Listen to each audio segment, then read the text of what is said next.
स्वागत है आप सभी का इस दिव्य गाथा में, जहां महाकाल और उज्जैन की आभा आलोकित होती है। आपसे विनम्र अनुरोध है कि कृपया अपने मोबाइल फोन्स को साइलेंट मोड में डालें या स्विच ऑफ कर दें, ताकि आप इस प्रस्तुति का संपूर्ण आनंद बिना किसी व्यवधान के उठा सकें। इस शो के प्रस्तुतकर्ता हैं उज्जैन स्मार्ट सिटी लिमिटेड। निष्पादक हैं मध्य प्रदेश पर्यटन। तो प्रस्तुत है महाकाल की शक्ति, उज्जैन की भक्ति।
ब्रह्मांड की सबसे प्राचीनतम कहानियों में से आज हम वो कहानी सुनाएंगे जिसका सृजन पूरे ब्रह्मांड के सृजन से पहले हुआ। तब न देव थे, न असुर, न जीव था, न जंतु, न जल था, न अग्नि, न वायु, न भूमि। समष्टि के शून्य में विराजती एक शक्ति, कालातीत और कालों के नियंता।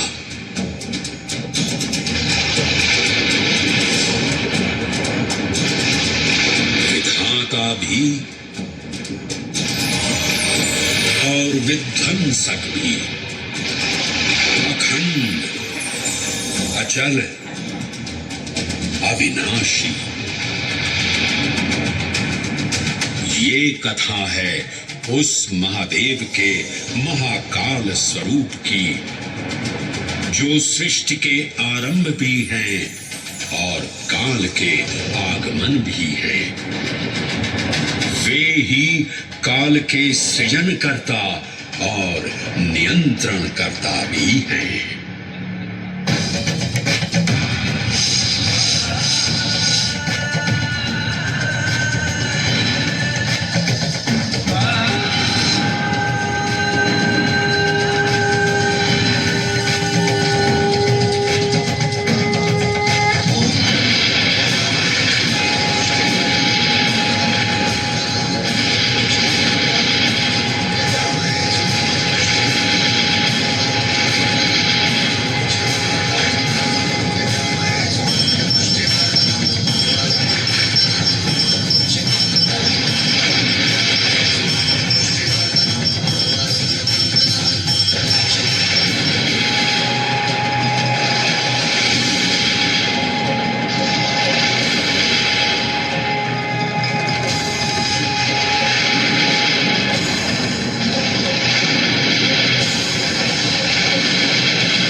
निर्विकार होते हुए भी अपनी माया से विराट विश्व का आकार धारण करने वाले महाकाल।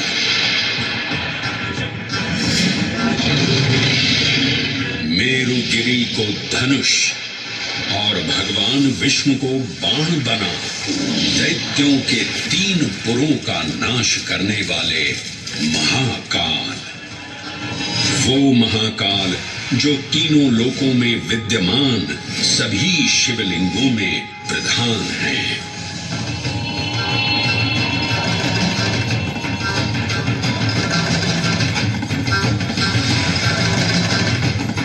वो महाकाल जिनके त्रिशूल की तीनों नोकों से काम, क्रोध और लोभ पर नियंत्रण होता है, जिनके मस्तिष्क पर चंद्र शीतलता का प्रतीक है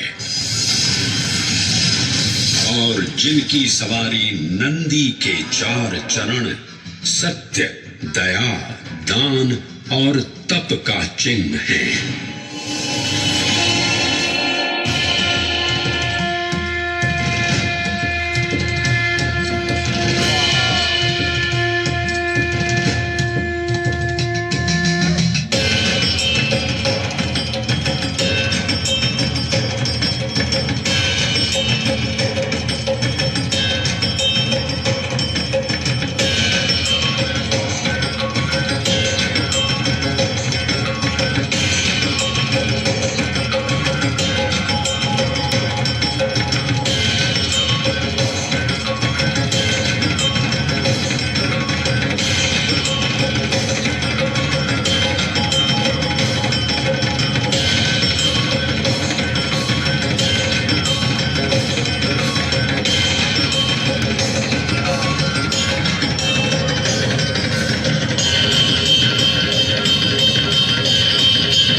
वराह पुराण में कहा गया है, नाभिदेशे महाकालस्तन्नाम्ना तत्र वै हरः, अर्थात नाभिदेश उज्जैन में स्थित भगवान महाकालेश्वर तीनों लोकों में पूजनीय हैं।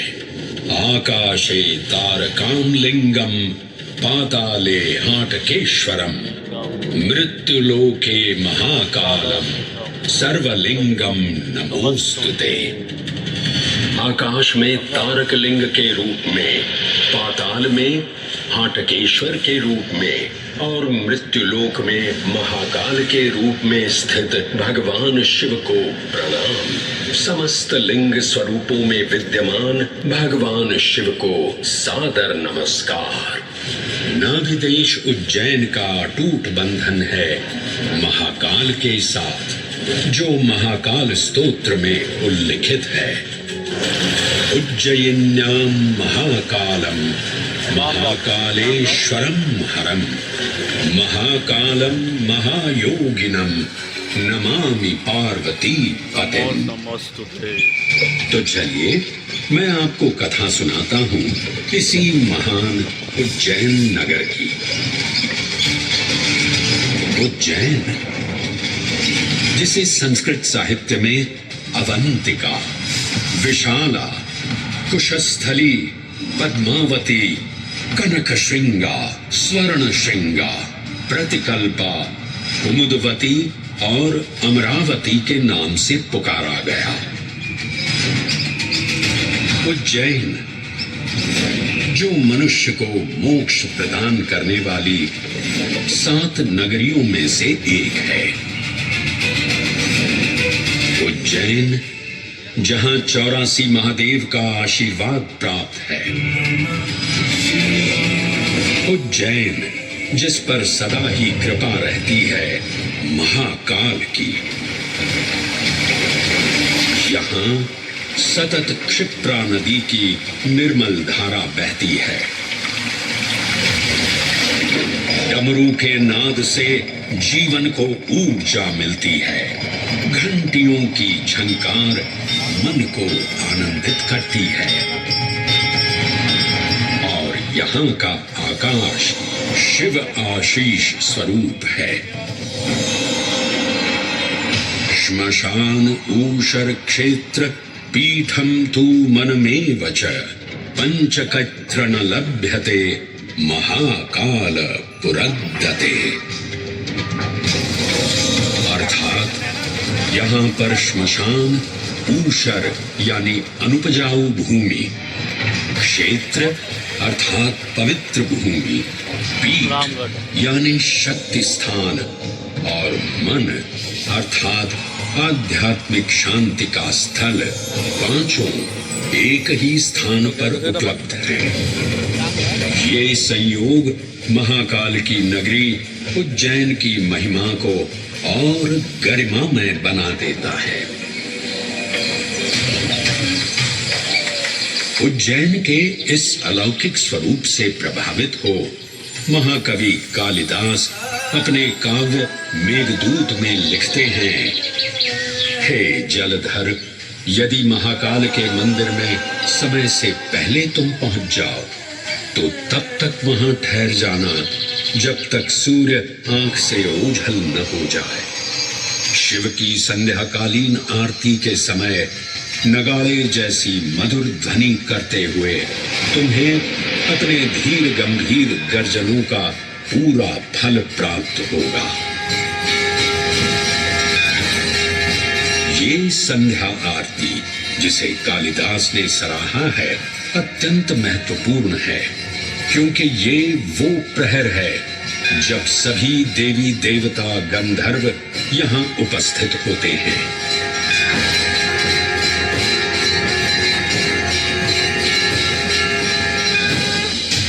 उज्जैन की महिमा अद्वितीय है। सतयुग, त्रेता युग, द्वापर युग और कलयुग, हर युग में इसका अप्रतिम महत्व रहा है। इस काल यात्रा में सबसे पहले आपको सतयुग के उस कालखंड में ले चलता हूं जहां देव और दानव एकत्रित हैं समुद्र मंथन करने के लिए। मन की आंखों से कल्पना कीजिए, भगवान विष्णु ने कूर्म का रूप ले मंदरांचल पर्वत को अपनी पीठ पर उठा रखा है। सागर से विकराल लहरें उठ रही हैं, मेघ भयानक गर्जना कर रहे हैं।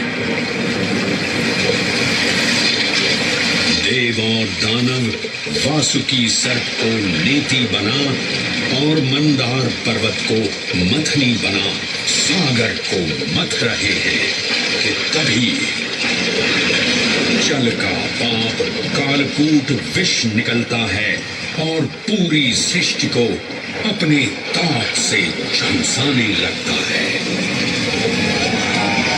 इस भयावह स्थिति ने देवताओं और असुरों के बीच हाहाकार मचा दिया। ये कैसा अनर्थ है? लक्ष्य था अमृतत्व का, पर अब मृत्यु की विकराल छवि हमारी आंखों के समक्ष मंडरा रही है। इस भयंकर संकट से केवल वही उद्धारकर्ता मुक्ति दिला सकते हैं जो समस्त विश्व के परम संरक्षक हैं। तभी सब महादेव की शरण में जाते हैं और पुकार लगाते हैं, ओम नमो भगवते रुद्राय। और फिर तुष्टा महादेव भक्तों की गुहार सुनते हैं, कैलाश से उतरते हैं, विष को अपनी अंजुलि में भर अपने कंठ में धारण करते हैं।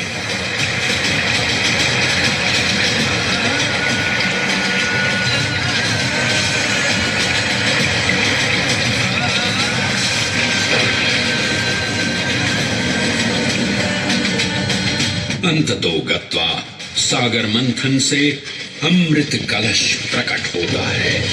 जैसे ही अमृत प्रकट हुआ, दानवों ने इसे केवल अपने आधिपत्य में लेने की आकांक्षा प्रकट की और संघर्ष छिड़ गया। आज यदि हम इस अमृत को प्राप्त कर सकें, तो हम देवताओं पर हमेशा के लिए प्रभुत्व स्थापित कर पाएंगे। अमृत अपात्र हाथों में ना जा पाए, क्योंकि ये अपनी शक्ति का असीम दुरुपयोग करेंगे। इस अराजकता के परिणाम स्वरूप अमृत की कुछ बूंदें छलकी और पृथ्वी तक पहुंच गई। 4 स्थलों पर स्पर्श हुआ इन बूंदों का। हरिद्वार, प्रयागराज, नासिक और उज्जैन। अमृत की इन्हीं बूंदों के कारण उज्जैन में हर 12 वर्ष पर कुंभ सिंहस्थ मेले का आयोजन होता है। भगवान शिव की लीला देखिए, लोक कल्याण के लिए स्वयं विषपान किया और अपनी नगरी पर अमृत वर्षा करवाई। अमृत की पावन बूंदों से अभिसिंचित ये दिव्य उज्जैन भूमि रामायण के पृष्ठों में भी सम्मिलित हुई।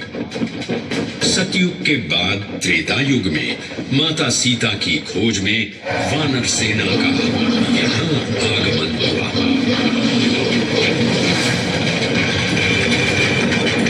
समय की इस यात्रा के माध्यम से अब प्रवेश करते हैं वाल्मीकि रामायण के किष्किंधा कांड में। जब वानर राजा सुग्रीव अपने यूथपतियों से सभी प्रमुख स्थानों पर जाने के लिए कहते हैं और उन्हें अवंती नगर यानी उज्जैन जाने का आदेश भी देते हैं। मेखला, उत्कल के क्षेत्र, दशर्न के नगर, आम्रवंती,